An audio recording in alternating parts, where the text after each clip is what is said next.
ఏంటి ఎవరు ఫోన్ చేశారంటే ఏం చెప్పకుండా అలా మౌనంగా చూస్తున్నావేంటి? కొన్ని కొన్ని సీక్రెట్గా ఉంచుకుంటేనే మంచిది అని అనిపిస్తుంది. అసలేంటి నువ్వు ఎప్పుడు ఏం మాట్లాడుతున్నావో నీకేనా అర్థమవుతుందా? అసలు మీ బావ నిన్ను ప్రేమిస్తున్నాడంటే హ, మేము మాత్రం నమ్మబుద్ధి కావట్లేదే. మా బావ నన్ను ప్రేమిస్తున్నాడని మీకు తెలియాలి. అవునే, నీకు కేక్ అసలు నిజంగా మీ బావే తినిపించాడా? ఇప్పుడు మీరే చూస్తూ ఉండండి. నేరుగా వెళ్ళి నేను మా బావని అడుగుతాను, అప్పుడు మా బావ నాకు సమాధానం చెప్తాడు అని ఈ విధంగా అంటూ వెంటనే నక్షత్ర గగన్ దగ్గరికి వెళ్ళి, బావా ఏంటి? థ్యాంక్స్ బావా. ఎందుకు? నాకెందుకు థ్యాంక్స్ చెప్తున్నావు? ఎందుకంటే నువ్వు నాకు కేక్ తినిపించావు కదా బావా, అందుకే. కానీ కేక్ తినిపించి ముద్దు పెడతావేమో అని నేను అనుకున్నాను బావా, లేదంటే నేను నీకు ముద్దు పెట్టాలని అనుకున్నాను. ఆ కరెంట్ పోవటం వల్ల అంత స్పాయిల్ అయిపోయింది. అసలు నువ్వేం మాట్లాడుతున్నావో నీకైనా అర్థమవుతుందా? ఏంటి బావా, నువ్వే కదా నాకు కేక్ తినిపించింది.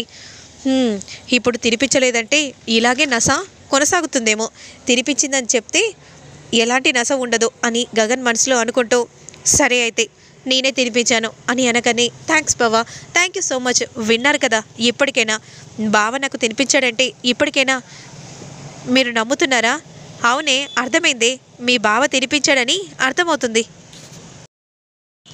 ఆ మాటలన్నీ కూడా గోరింటాకు విని ఒక్కసారిగా షాక్ అయిపోతుంది. ఇక వెంటనే అపూర్వ ముందు ప్రత్యక్షమై, అమ్మాయి అమ్మాయి, నువ్వు అనుకున్నట్టుగా ఆ నక్షత్రాన్ని కేక్ తిన్నదని మనకు చెప్పింది కదా? లేదమ్మాయి. అంటే ఏంటి పిన్ని, ఏమంటున్నావు? అవునమ్మాయి, నేను చెప్తుంది నిజం అమ్మాయి. ఆ గగన్ నక్షత్రం మాట్లాడుకోవటం నేను స్వయంగా విన్నాను.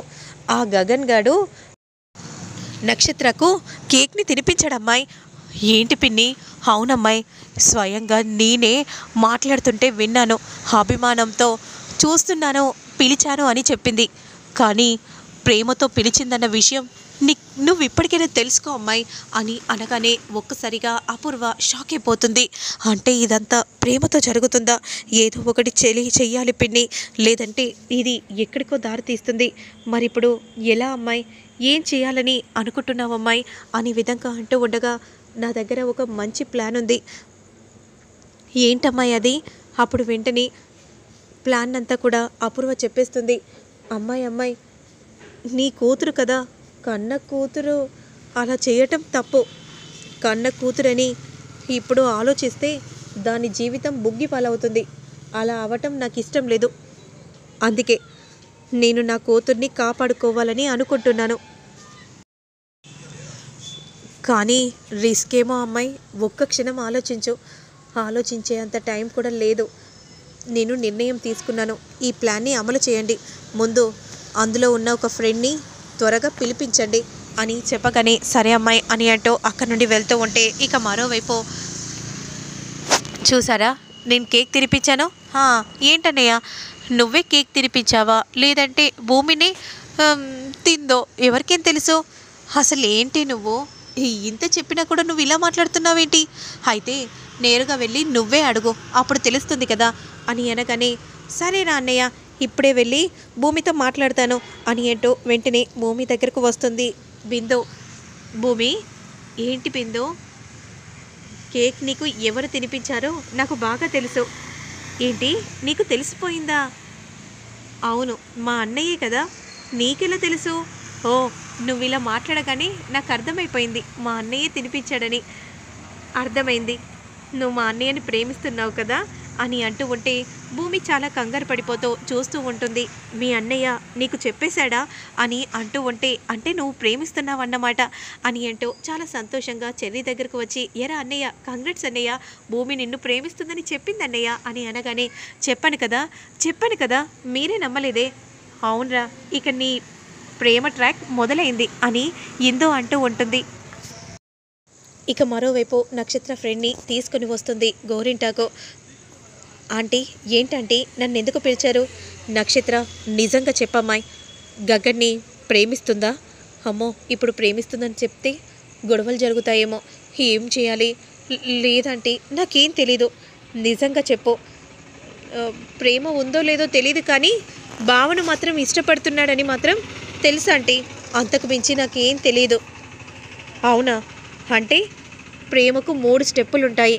మొదటి మెట్టు 1 ఇష్టపడటం, రెండో మెట్టు దగ్గర ఇవ్వడం, ఇక మూడో మెట్టు ప్రేమలో పడటం. కాబట్టి ఇవి 3 జరిగితే ఇక అంతే సంగతి. ఈ 2 కుటుంబాల మధ్య పగలు ఇంకా ఎక్కువైపోతాయమ్మా. అందుకే నువ్వొక పని చేయాలి. ప్రేమ పుట్టకముందే చంపేయాలి. నేనా ఆంటీ? నేనేం చేస్తానంటీ? నాకేం తెలియదంటీ. నువ్వు చెయ్యాలమ్మాయి. ఏంటంటీ అసలు? ఏం చేయాలి?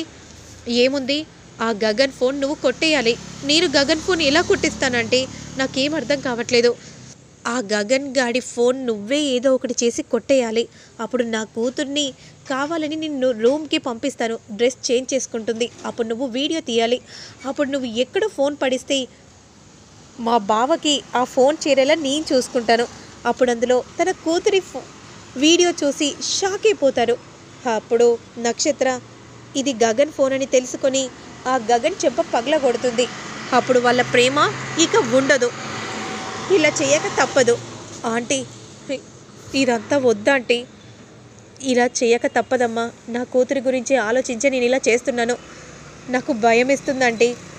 పిన్ని, అర్థమైందమ్మాయి అని అంటూ రూమ్లోకి వెళ్ళి నగను తీసుకుని వచ్చి ఇస్తుంది అపూర్వకు. అప్పుడు బంగారు నగను, ఇదిగో, ఇప్పటికైనా అర్థమైందా? ఇది నా కోసమేనా ఆంటీ? నీకోసమే అని అనగానే ఆ బంగారాన్ని చూసి చాలా సంతోషపడిపోతూ ఉంటుంది. అమ్మాయి, ఇందాక కళ్ళలో భయం చూశాను, ఇప్పుడు తలతల మెరుస్తుంది. అంటే నీ ప్లాన్ వర్కౌట్ అయినట్టే అమ్మాయి అని గోరింటాకు అంటూ ఉంటుంది. సరే ఆంటీ, నేను ఎలాగైనా గగన్ ఫోన్ని నేను తీసుకుంటాను అని అంటూ అక్కడి నుండి వెళ్తూ ఉంటే, నిజంగా సాధించామమ్మాయి. పిన్ని, డబ్బుతో ఏదైనా కూడా సాధిస్తాం అని అపూర్వ అంటూ ఉంటే, మరోవైపు మాత్రం ఈయన ఇక్కడున్నారో ఏంటో అని అనుకుంటూ ఉండగా, అమ్మ భూమి ఇక్కడ ఉన్నావా? ఇదిగో ఈ జ్యూస్ అందరికీ ఇవ్వో అని అంటూ వెంటనే మీరా ఇచ్చేసి అక్కడి నుండి వెళ్తూ ఉంటే, అందరికీ జ్యూస్ ఇస్తూ ఉంటే గగన్ మాత్రం ఫోటోలు తిప్పుతూ ఉంటారు. ఏంటండి ఇలా ఎందుకు ఫొటోస్ తిప్పుతున్నారు? ప్రేమించిన అమ్మాయి ఇలా తిరుగుతుంటే ఫొటోస్ తిప్పకుండా ఎలా ఉంటాను? ఏంటి పదే పదే అలా మాట్లాడుతున్నారు? ముందు మీరు ఇక్కడి నుండి వెళ్ళండి, మీకే చెప్పేది. ఇక మరోవైపు మావయ్య, మీరే ఎలాగైనా ఆయన్ని పంపించండి మావయ్య. వెళ్ళరా అంటే వాడు రేపు కూడా ఇక్కడే ఉంటాడమ్మా. నువ్వే ఏదో ఒకటి చేసి వాడిని ఇక్కడ నుండి పంపించు. సరే మావయ్య అని అంటూ వెంటనే గగన్ దగ్గరకు వచ్చి, మీరు ముందు ఇక్కడ నుండి వెళ్ళండి, నేను వెళ్ళను. మీరు ఏం చేస్తున్నారు? ఫొటోస్ దింపుతున్నాను. నా ఫొటోస్కి ఫోజులు సూపర్గా ఇస్తున్నావు. ఎందుకంటే నేను ఇంటికి వెళ్ళక ఈ ఫొటోస్ని చూస్తూ కాలక్షేపం చేయాలి కదా, అందుకే ఫొటోస్ని దింపుతున్నాను అని అంటూ ఉంటే, ఇక వెంటనే గగన్కి ఫోజులు ఇస్తూ ఉంటుంది భూమి. గగన్ మాత్రం అలా ఫొటోస్ని దింపుతూ ఉంటాడు. అదే సమయానికి నక్షత్ర ఫ్రెండ్ గాయత్రి గగన్ ఫోన్ని ఎలాగైనా ఎలా తీసుకోవాలా అని ప్రయత్నం చేస్తూ ఉంటుంది, ఆలోచిస్తూ ఉంటుంది. మరి ఆ తర్వాత ఏం జరుగుతుందనేది మళ్ళీ నేను నెక్స్ట్ వీడియోలో అప్లోడ్ చేస్తాను.